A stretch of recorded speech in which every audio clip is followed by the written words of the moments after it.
35% voting తో top లో దూసుకుపోతున్నాడు. గతంలో ఏ కంటెస్టెంట్ కూడా ఈ రేంజ్ లో ఓటింగ్ రాలేదు. అలాగే గత ముందు 4 రోజులుగా టాప్ లోనే కొనసాగుతూ ఇతర కంటెస్టెంట్ల రికార్డ్స్ అయితే బ్రేక్ చేసేశాడు నబీల్. ఆ తరువాత స్థానంలో నాగమణికంఠ కొనసాగుతున్నారు.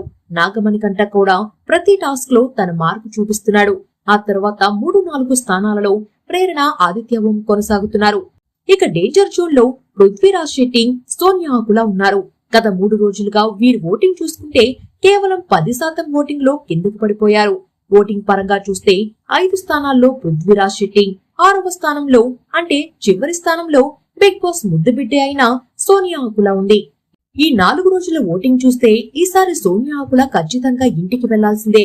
కాకపోతే ఆమె ఇంటికి వెళ్లిపోతుందా, బిగ్ బాస్ కు వీడ్కోలు పలికేది ఆమెనేనా అనే సందేహాలు కూడా నెటిజన్స్ లో మొదలయ్యాయి. చూడాలి మరి ఈసారి ఎవరు ఎలిమినేట్ అవుతారు.